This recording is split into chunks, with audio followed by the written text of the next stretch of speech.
I wanted to start by just expressing my gratitude for you bringing this perspective into all of our consciousness.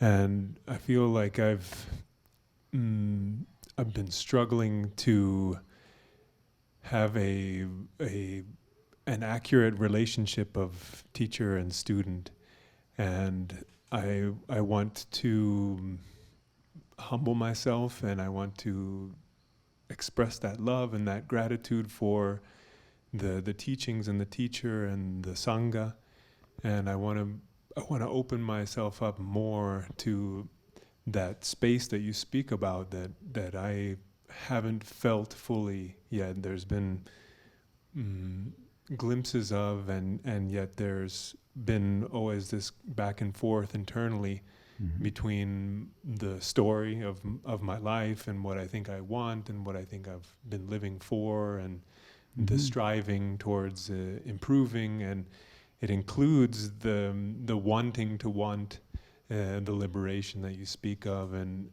I recognize everything that you're bringing into our awareness about what's happening in the world, and in even all the answers that you've given tonight. I recognize that there's all answers that apply to this one as well. If I can take it in, and I need help. I'm struggling. I'm like you said last time I asked you the question, I've not stopped struggling, and I think that's part of the story. And so I don't know exactly how to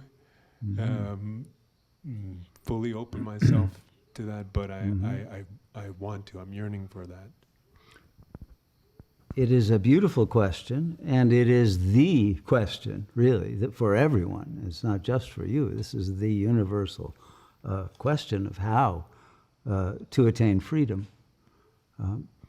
And what all the sages unanimously say is, you have to become free from the narratives that are creating the struggle, right? It's not an external struggle. You're not struggling with me, but you are struggling with your mind's inability to make a commitment, but not a commitment to this one. That's not important. You can't make a commitment to your own self, right? Because there is a split identity. All you have are self-images, but you have not yet gone deeply enough into your own consciousness to realize who you are. That's where the Satguru lives. That's the real teacher, okay? My job is to point you inward. I don't want you to depend even on these teachings or anything, except if they help you to recognize the truth of who you are. Because God is within, not outside of you, right? And God is everything, everyone, but you have to find God as the self. And then you will realize that the self is also the world. But the self can only be found when the obscuring veil of mental chatter has been dropped. Until then, the self will not emerge in that power of presence. You will not know the light of pure consciousness. It's when you are saturated with that blissful light, that's when everything changes. And all the ego worries and thoughts and fears and oppositions and sense of pseudo-autonomy, etc., that have been dead ends and have proven false ways to live a fulfilling life. They have failed you. All of your ego attempts have failed. When you have recognized that, you will easily drop the ego and upgrade your operating system by asking for the self to be fully embodied. And then there will be spontaneous grace, beauty, poise, creativity, genius even, and the power of bringing that to fruition in the world, and of being of service to everyone thereby.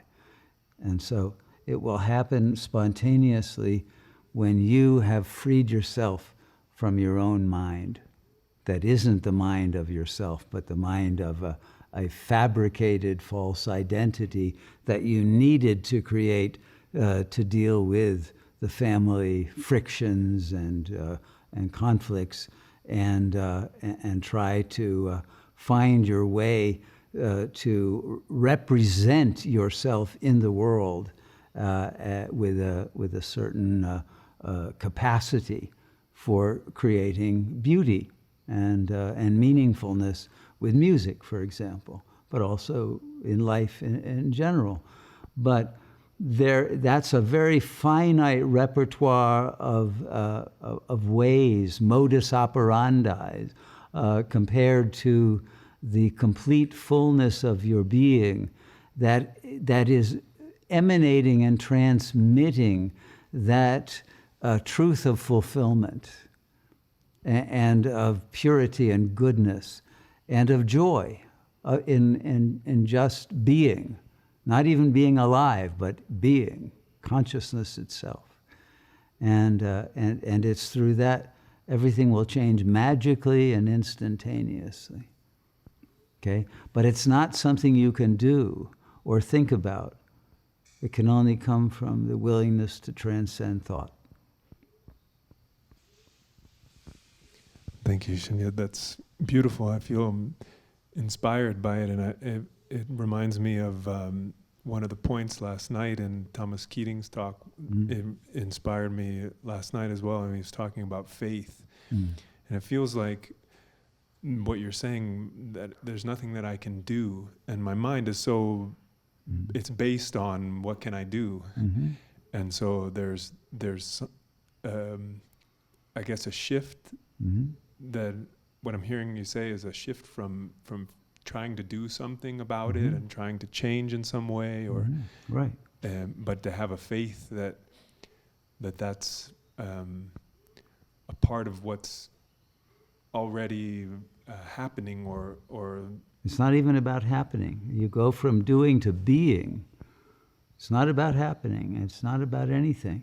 You see, and once you actually make the shift, the laughter that will happen to you will be because you realize all along your ego's struggle has been God's jouissance, right? Because it's God that has chosen to create this fictional character with this struggle as one way of climbing the holy mountain, right?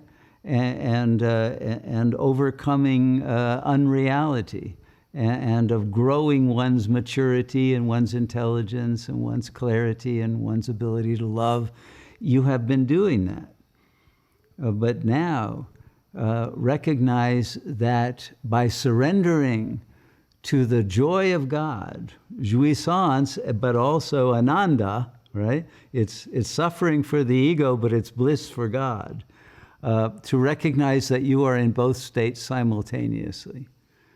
It's not that the ego becomes the self. No, you are the self, but you're also the ego, because you are dreaming it for your own, the self's own enjoyment of its struggle, of its suffering, as a way of accelerating its blossoming. And that's what's happening now, is the full blossoming, which results from your soul having been filled with the suffering that transmutes into wisdom and into the power of compassion and love and creativity through that very act of surrender that brings empowerment. Thank you so much. And yeah, I feel the image of the higher self watching my character through all its blunders and struggles, and having a good laugh the whole time. It makes it very joyful. Good. Good. And it is your joy. Once you claim that, then you will laugh at the character, but at the same time, the character will reflect the wisdom that has promoted that laughter and that ability to let it all go and live as a carefree being of light.